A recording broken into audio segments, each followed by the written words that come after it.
The man who Dana White says is next in line for Kamaru Usman's welterweight title in a highly anticipated rematch, Colby Chaos Covington, welcome back to your second home of Submission Radio. It's been a while. It's good to have you back. It's great to be back, boys, talking with my boys down under.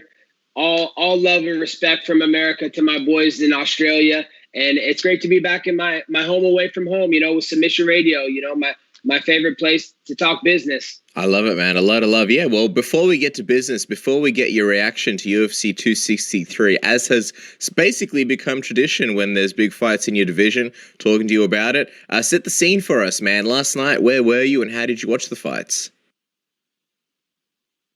You guys thought I was watching the fights last night? You must mean the Premier Fight League fights. I was out being a good teammate to my training partners at MMA Masters and Colby Covington Incorporated.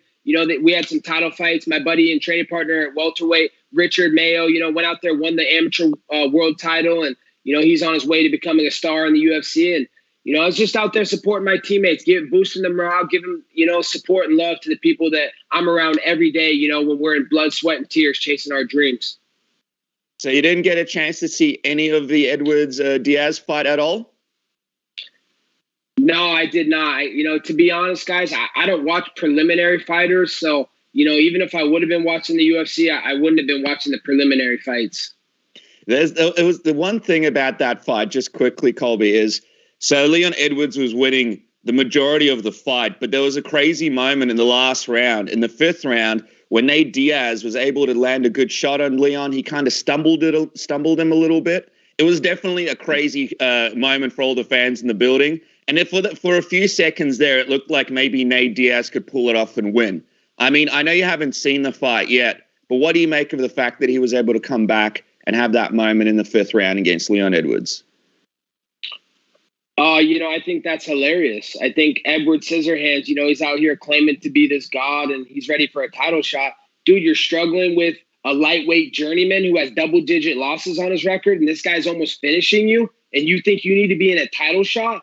That guy needs to go win 10 more fights or 20 more fights if he's getting beat. If he can't, get by Nate Diaz like that, that guy's a Stockton soy boy. He's been finished by everybody. I mean, the guy's got no gas left in the tank. He's even saying to himself he has no motivation left to fight. So, if you're struggling with a guy like Nate Diaz, there's nowhere you belong anywhere close to a world title fight. It's interesting because after the fight, per Brett Okamoto, Kamaru Usman said, "That don't help you. I guess no one deserves it." What exactly do you make of that and those comments? I make of those comments that, Marty Juiceman, the CEO of EPO, he's desperate. He's so desperate that he fled the country. He fled the country to somewhere off grid so he could turn his plane on airplane mode and not have to answer calls from Hunter Campbell and Dana White because he knows he needs to sign that contract against me. So, I know he's never been to Africa and he wants to claim like this is his first time going to Africa and he's going back to, give love to his country and this and that.